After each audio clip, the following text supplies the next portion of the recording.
you guys are awesome. Thank you. I want to bring someone else up to join me on the stage. And this is really special for me and for him tonight because it's actually the first film festival he's ever been to. Yeah. So you know what your job is when he comes up. He plays, amongst a version of himself, he plays Captain Hook in this production of Mummy's Code. And then in the original 2005 production, he played the role that Coleman inhabits in this movie, Gladiator Goliathon. So please give me a very warm Boston welcome for Mosi Eagle. Come on up.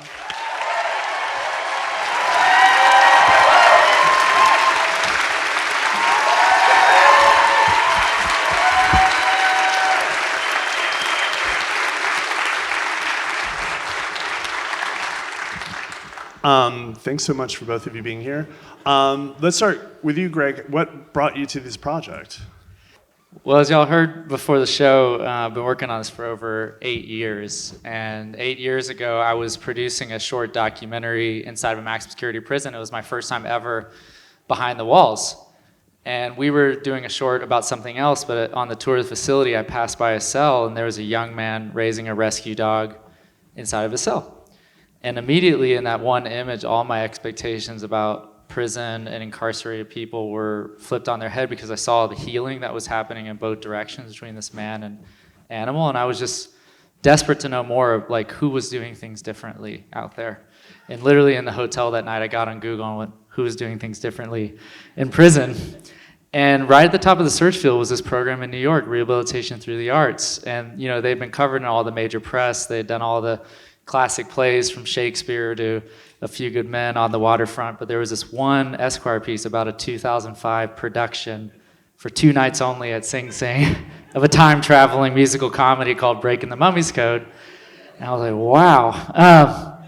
And you know, there was something about the tone of it, of just the playfulness of this work that you all did against the setting in this place that you all found yourselves, and it felt like life to me, you know, and that was just the beginning of a very long journey that ultimately led me to get to create this work with this wonderful group of people.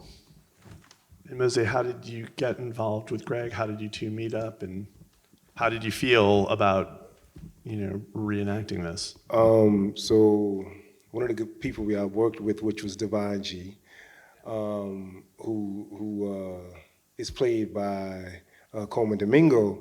I've heard of him. Yeah. So he actually contacted me and said, hey, you know, we're working on this film, and we really we're talking about having the original people who were in this play in the film. And of course I was interested, you know. And then, you know, so then we met, and we actually went to a reading first. And then from that reading, I think it was like a reading / test / let me see what you got type of thing. You had it. And then from there, you know, we just kept moving forward. As far as, I guess, they fine-tuned the writing and just moving forward with the process. Yeah. Was there ever a point where you felt, you know, maybe uncomfortable or you didn't want to be involved? You just, from the get-go, you're like, let's be part of this. Never a point. And that comes from even with the whole, I'm talking about from the beginning of even the theater process. You know, I joined the theater actually really to help myself, to be honest with you. I was one of those, so I wanted to help other people, and so I was in programs where I helped other people and all of that. But what happened is when I saw the theater program and I saw how serious they were about it and trying to do and I saw they had some guests in there who were trying to really do like theater at the same quality that theater, you know, could be done in those, you know, in those restrictions. I just had to be involved because for me, it spoke to, you know, me. I always wanted to be in theater, and I just happened to have people that were like, oh no, you're going to have a real job, you know, that type of thing. And then, you know, as you get older, you need to pay the bills and stuff like that. So this was like, oh wow, I can really see if I have any, kind of theater chops or whatever. So that's originally why I got into the whole RTA. And then as I started doing plays, I realized, how therapeutic it was. Again, for me, it was a place where it was a time when I didn't have to worry about what was going on in the prisons. I didn't have to worry about the policies and the this and the attitude, the personalities and such.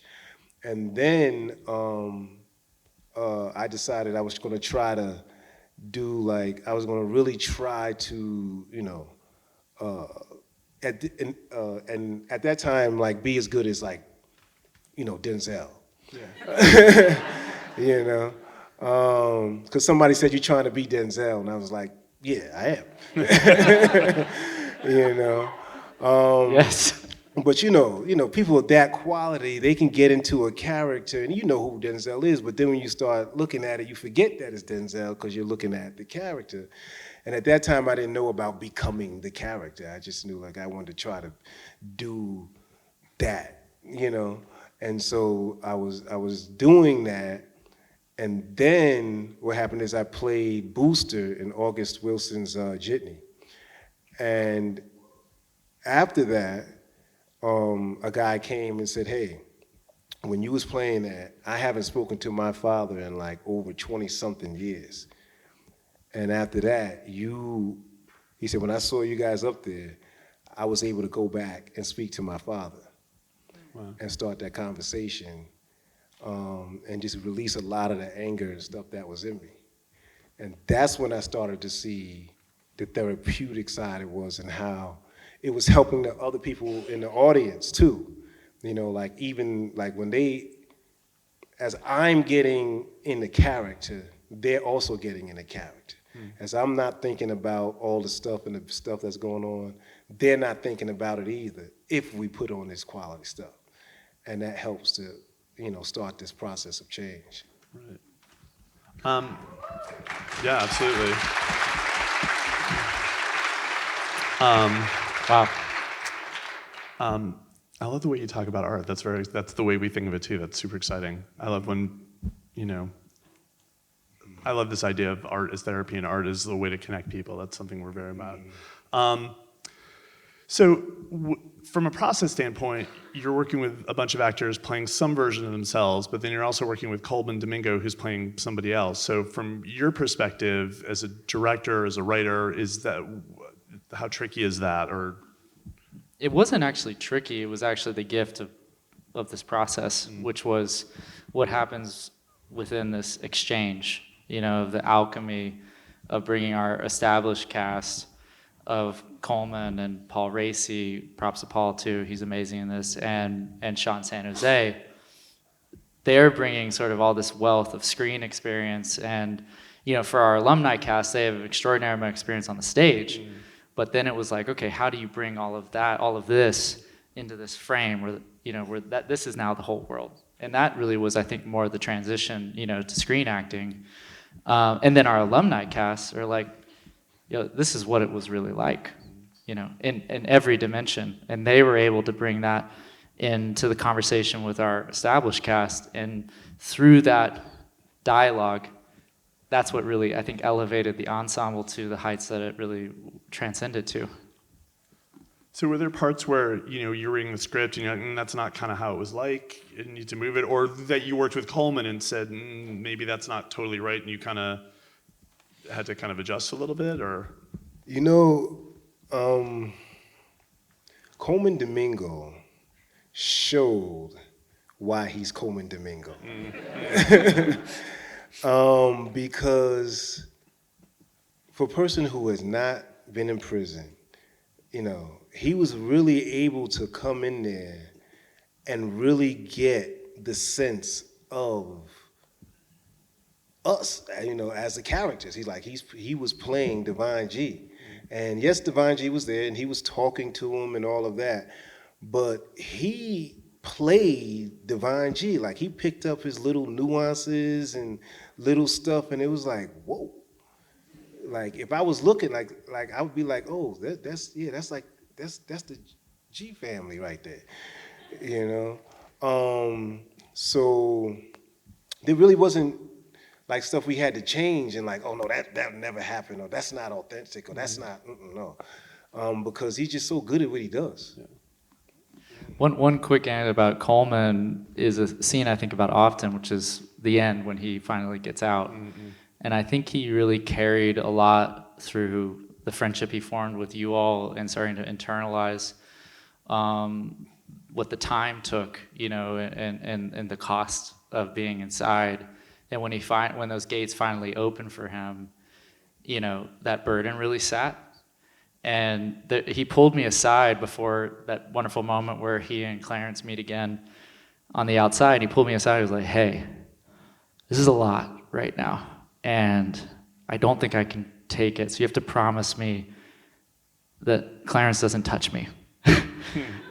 And I was like, I promise. And then I walked over to Clarence and I was like, hey, Coleman, he's going through a lot right now. Like, he does not want you to touch him, and I promised that I wouldn't, but whatever you do, you have to hold him.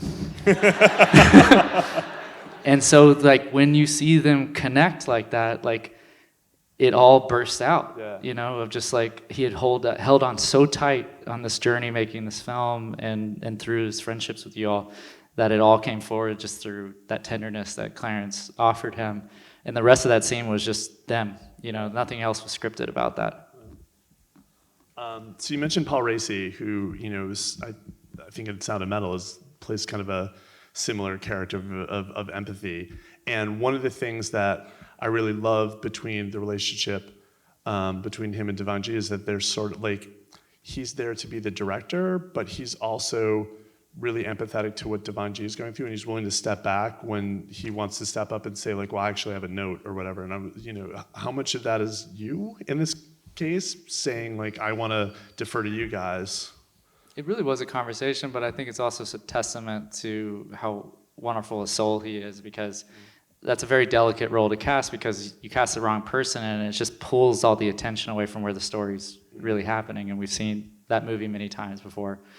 And he was adept at both being of this world inside the film and not being shy to offer something to it, but not being so insecure that he needed to take from it, you know. And, you know, I read a comment somewhere that was like, we're now part of the Paul Raci teacher cinematic universe. Yeah. So again, you're playing a version of yourself. You're going back into prison to play this. How was that like for you? It was interesting. So, because, you know, you have memories and stuff there, and like one of the or I should say, some of the scenes were shot in this prison that was decommissioned, and so there's no one there, no guards, whatever. But you know, I remember as we were walking through the halls and stuff, what was going on there and what was happening there and all of that.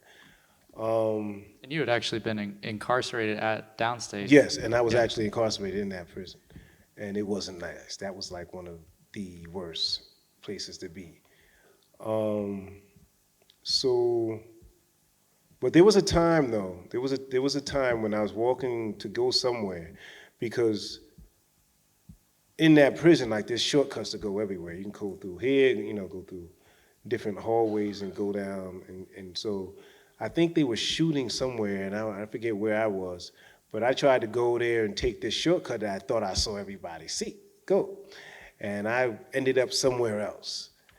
And so I'm walking through now, and I don't know where I am, and I'm like, oh man, I'm lost.